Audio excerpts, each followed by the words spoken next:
Welcome to the new Camtasia Studio. We encourage you to watch and play with this Getting Started project video to learn some of the most important concepts of using the editor. If you want more in-depth tutorials that will walk you through the entire process of recording, editing, and sharing your videos, then please watch the Getting Started tutorials using this link under the Help menu. The editor is divided up into three main areas: the clip bin, the timeline, and the canvas.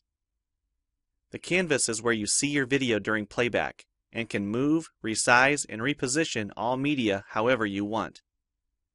The timeline is where you assemble and edit your video. At the top of the timeline, tick marks represent time in terms of minutes and seconds. When building a video, you'll work in a horizontal manner, beginning from the left and moving sequentially through time toward the right. The tracks are layered on top of each other, so media you add on higher tracks is viewed on top of media on lower tracks in the canvas.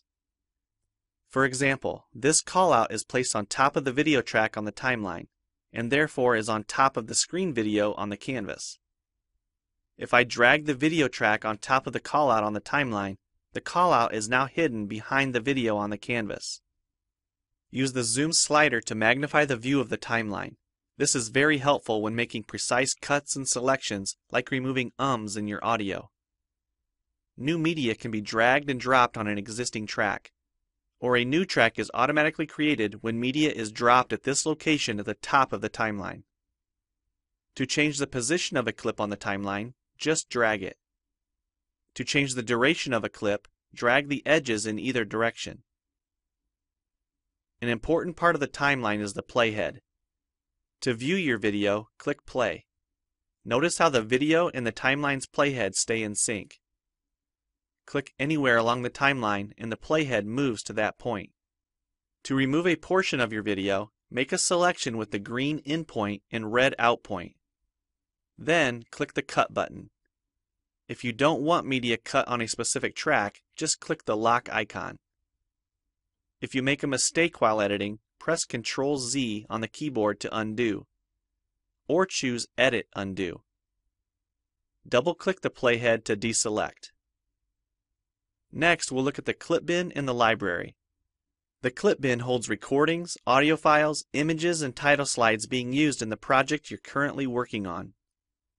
The library stores video clips, intros, callouts, title slides, and other media assets you want to use from project to project.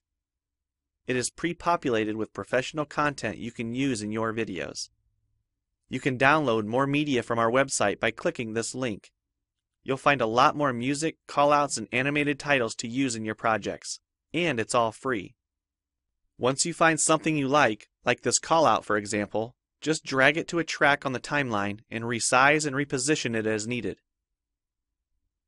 Double-click the callout on the canvas to open the Callouts tab and edit the text, or change any of the text properties like color or size. You can find a number of other callouts to use in your projects by expanding this Shapes menu. You've probably noticed the video zooming in and out at times, for example here when it's zooming into the timeline. To learn more about adding and customizing zoom and pan animations to your video, check out the other Getting Started tutorials on our website.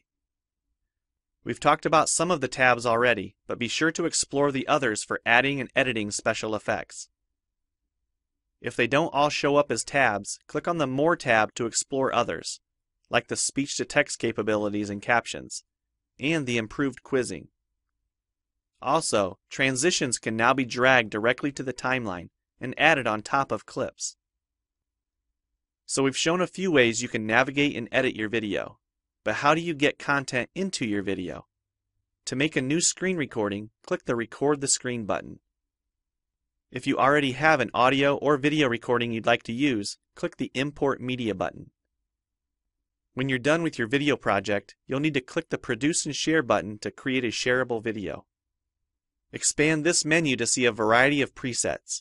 We have a new video player that plays back your MP4 video and includes other interactive features like table of contents, closed captions, quizzes, and even hotspots. These features are available when hosting your video on TechSmithScreencast.com or the video and player on your own web server. This player provides playback on multiple devices with just one video, whether it's a phone, tablet, laptop, or desktop computer. Well, it's time for you to try Camtasia Studio for yourself using the content on the timeline, or better yet, create your own. We have lots of free tutorials on our website, and I recommend you begin with the Getting Started series. Also, the help file inside Camtasia Studio tells you how to use each of the Camtasia Studio features and applications. One last thing, if you ever want to open this Getting Started project again to view or practice with, use this link here.